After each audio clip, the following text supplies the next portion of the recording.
legs and circles of arms. I've never seen so many bones in all my life. But everything on that altar is gold and silver. Gold and silver.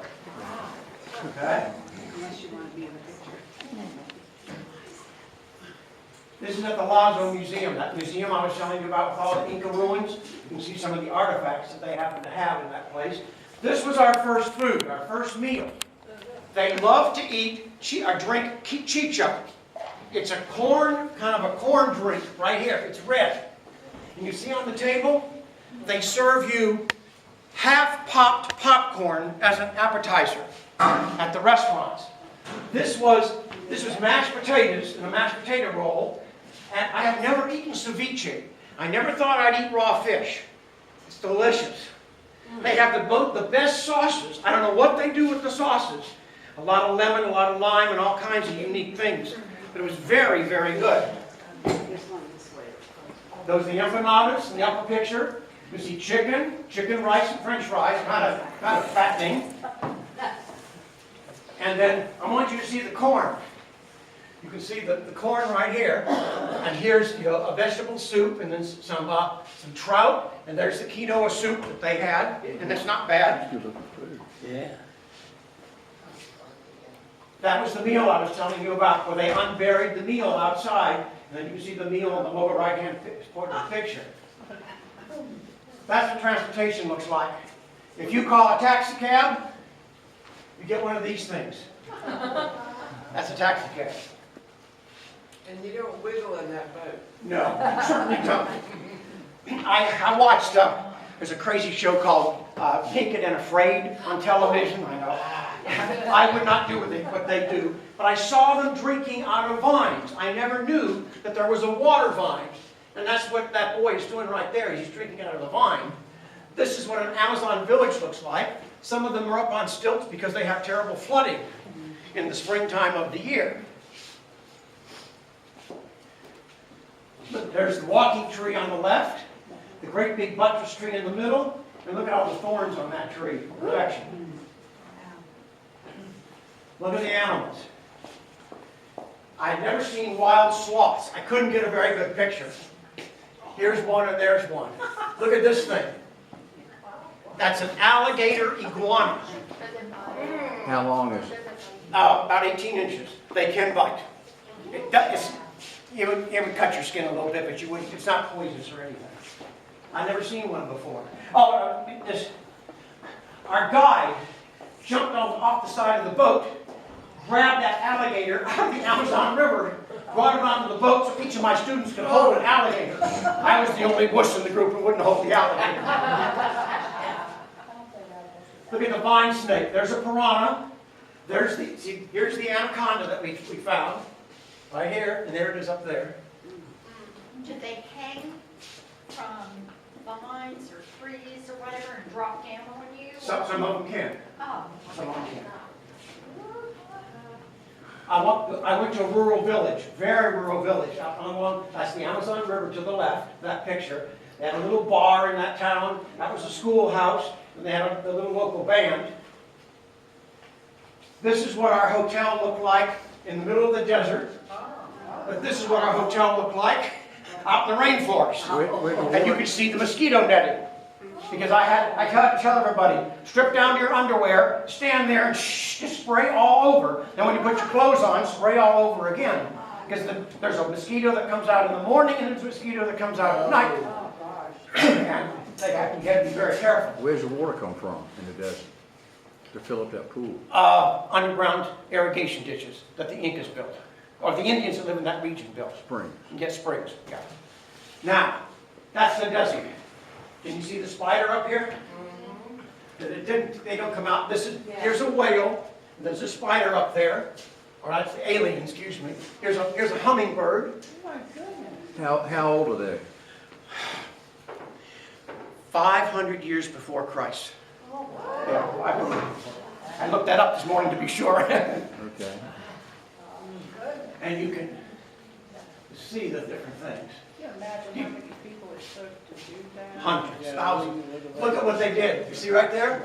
They carved an alien on the side of the mountain. How would they know what an alien is? I don't know. That's what we call it. And then there's a whale over here in this picture, out in the desert. We went to some islands off the coast. I'd never been to the Ballistis Islands. Do you know what guano is? Bird poop? It's used for fertilizer. It's pure nitrogen. There's actually a factory in Norfolk called the Eastern Virginia Guano Factory. We import it from there into here. And so we went out and looked at all the guano birds. I only thought there were penguins in Antarctica.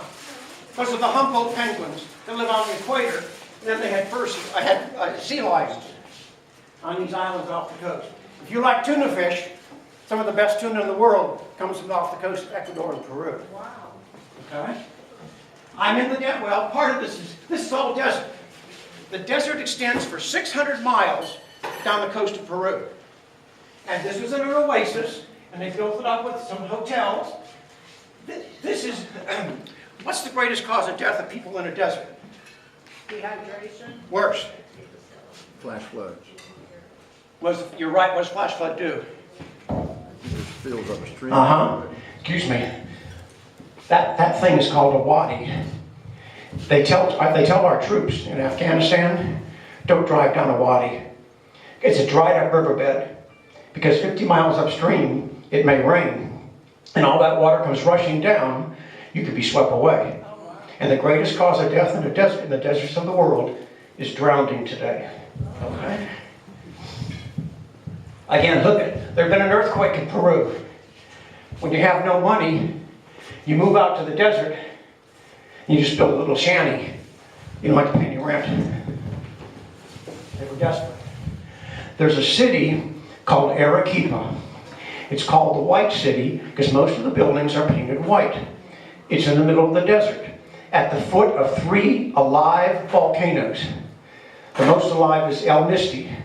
If they ever exploded, 1 million people live in that city. There'd be nothing left. I had never seen a frozen girl mummy in all my life until I was here. They literally took us, and they had sacrificed a 14-year-old virgin girl to the gods. Her body fell into a glacier. It got covered in ice. She's in an all-glass refrigerator, or freezer, that you can look in and see this body of this girl. How? 14. But how? Oh. When was she sacrificed? That I'll have to get back to you. I don't know, to be sorry. I was there the day they were celebrating Corpus Christi Day. Every high school comes into town, and they have colored sawdust, and the whole main square is covered in these beautiful religious drawings or paintings. Then at 7 o'clock at night, the head Catholic priest comes with his holy water, and all the priests in Peru follow behind him, and they bless him, and then they just tear him apart. But it was beautiful to see the intricate work that those kids did all day long. Look at the market. When's the last time you went to the grocery store and you picked up your own alpaca? Or when you bought chicken? And look at the potatoes. Everybody thinks potatoes come from Ireland. There are 3,000 kinds of potatoes in Peru. Some are purple, some are black, some are orange. It's unbelievable. Out in the countryside, what it looks like. I was telling you about going up into the mountains. I took that picture at Machu Picchu of this little vacacha. Look at the frozen water. I was 13,000 feet high when I took that picture. And then this grass right here, that's called ichu grass. It only grows above 11,000 feet. We went to some folk dances. Every community has their own folk dances. They're beautiful, very intricate. And you can see, I have a harpy eagle on my head. They have hot springs, kind of like Hot Springs, Virginia. They were swimming in the hot springs in the mountains, and you could go zip lining across the canyon. And the top picture, the Grand Canyon of South America is called the Coca Canyon. That's it in that top picture. It's deeper than our Grand Canyon in Arizona. Here's the salt I was telling you about. Here's the two salt pictures, and there's that conchinilla bug.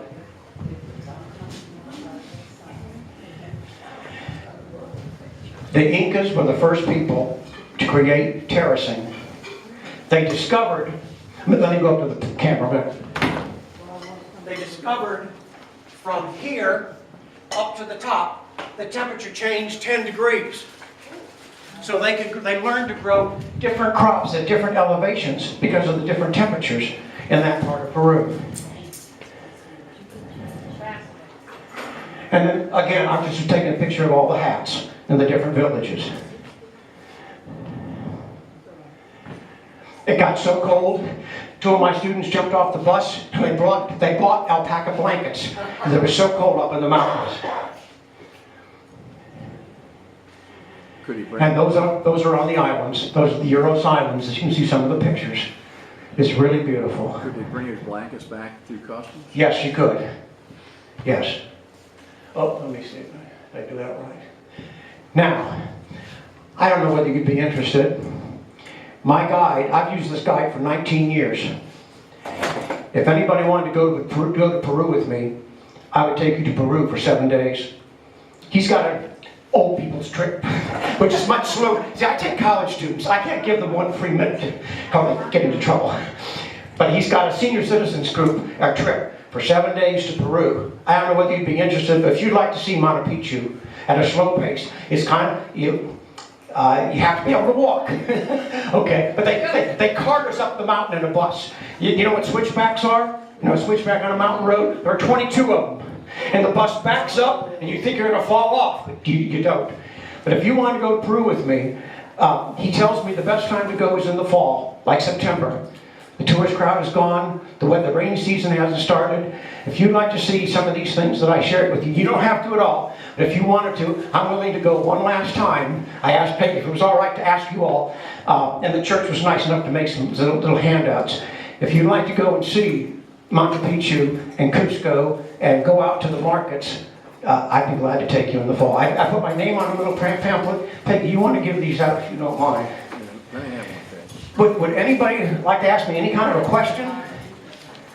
Yes, ma'am. Is the food expensive? On this trip, all the food's taken care of. You don't pay a cent, but you pay it in the original money that you pay to me, which I send to him. So you have to, meals are about $4, $4 or $5. And what about the bathroom? You have your own bathroom in all the hotel. Like we have? Yes. Once in a while in a rural place, it might be a hole in the floor. But we don't go to that many rural places. I don't. You know, when they were cooking that food in the desert, underground, was the surface of the ground hot? They put banana palm leaves. But when you're walking across. Yes, you could feel it. You could feel the heat. Or you could put your hand down and feel the heat. The heat peeled it all off and had it all sealed. How far down do you have to dig to? About 1.5 feet. Is that all? Yeah, that wasn't bad at all. But he had the rocks fire engine red when he put them in the ground. Now, where do you get those from? Cooking with coal. Yeah, like you get the cold. Now, where do you get those from? He had them brought in because in that part of the desert, it wasn't where the volcanic activity was. Okay? Did you know the Amazon River is the river that has the most water in the world? And you know, you and I can only sail up 70 miles of the James River. You can sail up 2,000 miles up the Amazon River. You can get on a boat in Brazil and go all the way across Brazil up to Iquitos, Peru. Do they have cruises for that? They have cruises for that, yes. And the river's still 2 miles wide at Iquitos, Peru. Okay? But I love it. Why do I do this? I want our students to realize how lucky they are to be Americans and to not take poverty for granted. They see worse poverty than they've ever seen before. Little kids, 3 and 4 year olds, out at 11 o'clock at night. A 90-year-old grandmother sitting on the street, homeless, selling whatever she can make. It opens their eyes and teaches them some appreciation. But you know, I've been lucky enough to be in 77 different countries in the world. There's not an ugly country. No matter whether it's the Arctic or whether it's a desert, every part of God's world is beautiful to me. And I'm dragging her along. Of course, she insisted, she's ridden a camel, she's ridden a donkey, now she wants to ride a yak. So she's going to Kazakhstan, Uzbekistan, Kyrgyzstan, and Kyrgyzstan with me in June, and she wants to ride a yak, and she wants to sleep in a yurt. So she gets 8 nights in a tent in the middle of the Karakum Desert. Wow. Yes, just give me. Where's the coldest place you've been? I lived in Anchorage, Alaska, and the temperature dropped to 65 degrees below zero. I had moved from Newport News to Anchorage, Alaska, and my parents got me ice skates for Christmas, and I went outside with the hose, and I was going to make an ice rink in my backyard. Well, I ruined the hose, because as soon as I turned the water on, it made an arc in the air and froze and split the hose all the way back. I never knew it was going to happen. I lived in Newport News, Virginia. It doesn't snow that much.